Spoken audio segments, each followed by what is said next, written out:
हरिओम श्रीराम अंबज्ञ। माझे नाव परिमल सिंह सोनवणे, रावेत उपासना केंद्र पुणे। माझा अनुभव 2007 सालचा आहे। जेव्हा मी इंजिनिअरिंग झाल्यानंतर मुंबई बांद्रा येथे जॉबसाठी राहत होतो। शेजारी दर गुरुवारी बापू हरी गुरुग्रामला यायचे।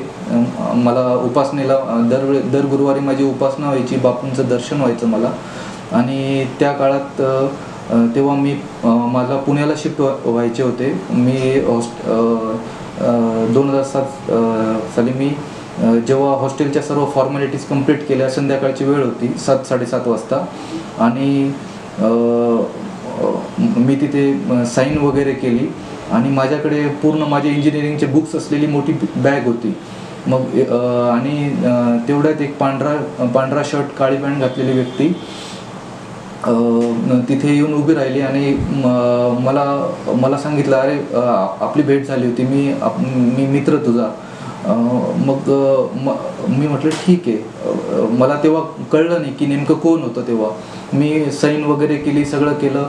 आता एवढी मोठी जड बॅग, पूर्ण बुक्स असलेली, मला हॉस्टेलपासून जवळजवळ बांद्रा बस स्टॉपला येण्यासाठी 200-300 मीटरचं अंतर असेल ते।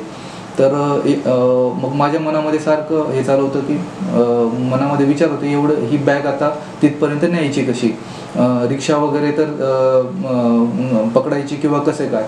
तर मग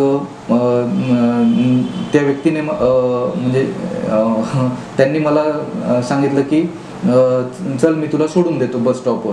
मग बॅग वन साईड बॅगचं एक मी धरले आणि दुसरी साईडला त्यांनी कॅरी केलं आणि आम्ही ते धरून मला त्यांनी बस स्टॉपवर सोडलं। आणि बस स्टॉपवर सोडल्यानंतर त्यांनी मला म्हटले, ठीक आहे येतो आता, आणि असं म्हणून हातात हात सेकंड घेऊन ते निघून गेले। आणि तरी मला ते लक्षात येत नव्हतं की हे कोण होतं।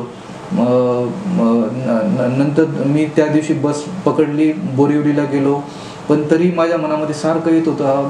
फक्त मला नंतर जेव्हा मी विचार केला बऱ्याच वेळ झाल्यानंतर, मग मला लक्षात आलं की अरे तो सावळा चेहरा असलेला आपले बापूच होते आणि बापूंनीच आपलं एक येऊन मित्र बनून आपल्याला आपली बॅग घेऊन आपल्याला त्यांनी बस स्टॉपपर्यंत सोडलं। अशा प्रकारे बापूंचे जीवनामध्ये प्रत्येक ठिकाणी पावलोपावली बापू आपल्यासाठी धावूनच येत असतात।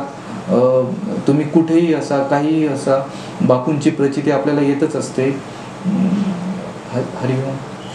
हरिओम श्रीराम अंबज्ञ नाथ संवित नाथ संवित।